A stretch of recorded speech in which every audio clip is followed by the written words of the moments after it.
لیکن اللہ منوانے کا ذمہ لے کر آنے والے معجزات ضرور دکھائے،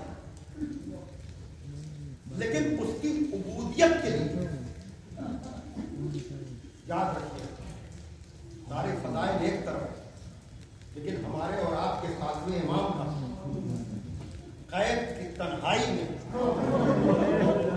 یہ کہنا کہ معبود میں تو تم سے دعا کیا کرتا تھا، امام کے الفاظ ہیں، اور آج میں جو کہنا چاہتا ہوں وہ کہہ لیتا ہوں۔ جزاک اللہ۔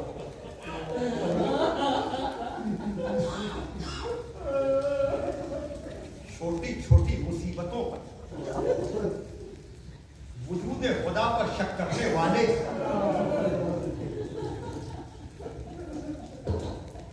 رزق کی کمی پر،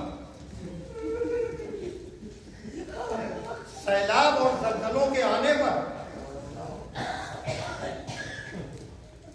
پڑنے والی مصیبتوں پر، ناگہانی اموات پر وجود خدا کے لیے سوال کرنے والے ذرا ان ائمہ کی زندگی کو دیکھیں۔ یقیناً موقع تو نہیں ہے، لیکن نظریہ توحید پر یقیناً جتنا شدید حملہ ابن زیاد نے کوفے کے دربار میں کیا، شاید ویسا حملہ نظریہ توحید پر کبھی نہ ہو۔ کئی بار رأیت اللہ بے عقیق الحسین، تم نے اپنے بھائی کے سلسلے میں اپنے اللہ کو کیسا پایا؟ ہماری جان قربان علی اور زہرا کی بیٹی پر، جس نے وحی سے بتا دیا کہ یہ گھرانہ ہے کیا؟ ماں رائے تو اللہ جمیلہ آیا تو بی بی زینب کی زبان پر، لیکن وہ بھی عالمہ غیر معلّہ کی سند کے ساتھ۔ تو جہاں جہاں علم پہنچے گا وہاں مصیبتوں پر شکوہ نہیں ہوگا، بلکہ وہاں شکر کیا جائے گا کہ معبود تو نے تنہائی میں بغیر کسی خلل کے یہ مفتی کاظم جس کا لقب عبد صالح ہے، اللہ اکبر، آپ کو پتا ہے نا، لیکن دنیا کیا جانے، دنیا کیا سمجھے، ذرا مصیبتوں کی منزل پر ان الفاظ کو سننے والوں، 1 سال تک جو قید رکھا ہے عیسیٰ ابن جعفر نے یا دوسرے جو قید میں رکھنے والے لوگ ہوں، سندی بن شاہد کے علاوہ ان سب نے اس امام کی عبادت کی گواہی یہ دے کر کی ہے کہ ارے کس کو میرا قیدی بنا دیا، اس لیے کہ صبح کی اذان سے پہلے یہ سجدے میں رہتا ہے اور صبح کی اذان کے بعد پھر ظہر تک یہ سجدے سے سر نہیں اٹھاتا۔ یہ پورا سلسلہ عبادت کا بتا رہا ہے کہ خدا کو بنوانے والے یہی ہیں۔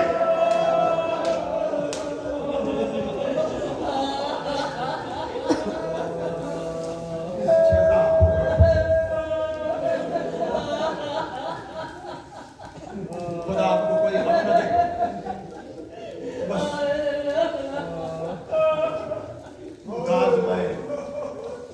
کاظمین کا مجمع، اللہ اکبر، دیکھیے وہاں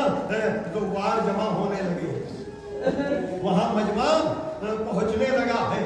آپ کو پتا ہے یہ کون ہے، یہ کون ہے؟ دیکھیے میں بہت ہی عزت کے ساتھ، فخر کے ساتھ خادمان امام موسی کاظم کو، یقیناً لفظ تبریک شاید آپ کو عجیب سا لگے، لیکن یہ برکت کے معنی میں لے کر کہ خداوند عالم ان مجالس کا اہتمام و انتظام کرنے والوں کے رزق میں اضافہ ہو، ان کے ایمان کو کامل کرے۔ دیکھیے آپ ان مجالس کا اہتمام و انتظام کر رہے ہیں نا، بہت بڑا شرف ہے۔ باب الفوائد کے نام پر بچے بچھانے والوں کاظمین